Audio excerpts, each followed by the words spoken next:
You've seen the posts, right? The triumphant declarations online. Some huge stock market number, like 50,000, gets thrown around as if it's the final score of a game we just won. It's powerful, it's simple. But is it really the whole story? Well, let's look past the headline and find out what's actually going on.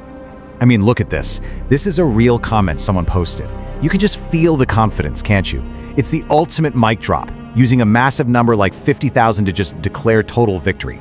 It feels like, how could you possibly argue with that? Or can you? Well, that's exactly what we're going to do. Because behind every big, flashy number, there's a story. And frankly, that story is often way more complex and a lot more interesting than just the headline. So, let's dive into the data. We're going to put that whole hottest country on Earth claim to a direct test. Let's set up a little head-to-head comparison. The United States market versus its neighbor to the north, Canada. Let's see how they really stack up. Okay, so if you rank the 10 largest stock markets in the world by how they performed in 2025, you'd expect the US to be right up near the top, right? Maybe number 1?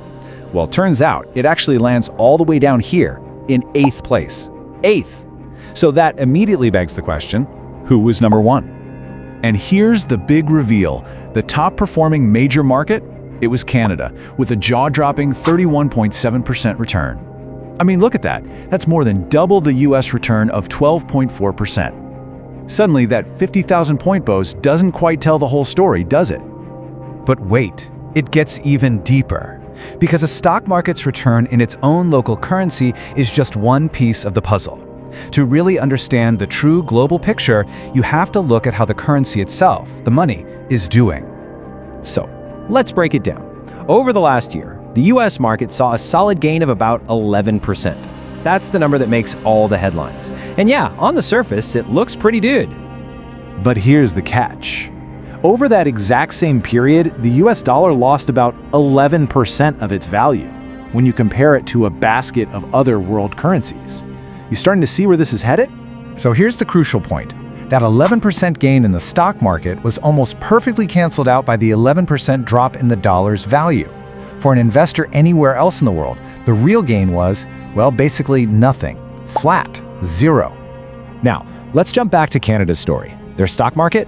It shot up by over 27% in that same time frame. That's already more than double the US game, a seriously impressive performance on its own.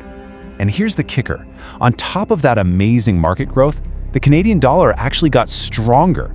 It increased its value by about 7% against the US dollar. So not only did the market itself perform better, but every single dollar earned in it became more valuable on the world stage.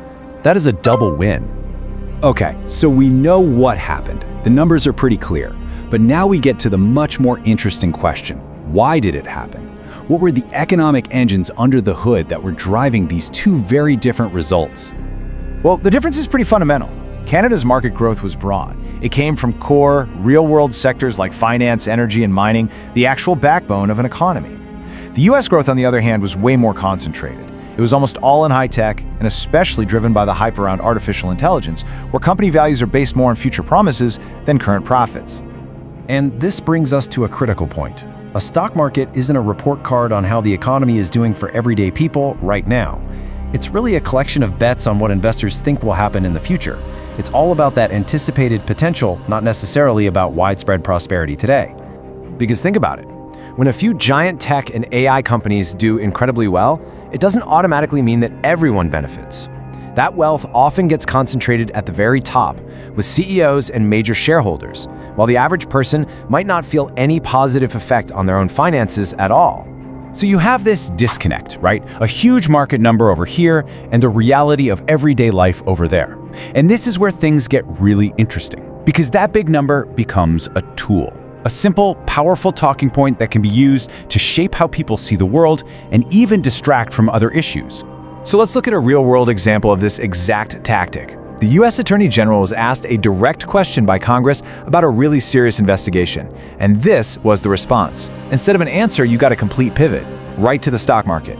And this demonstrates a classic political and media strategy. When you're faced with a tough question that you really don't want to answer, you just ignore it. You pivot to your pre-planned message, in this case, the Dow is over 50,000, and you just repeat it, and repeat it, and repeat it, no matter what you're asked. It's an attempt to control the narrative just through sheer repetition.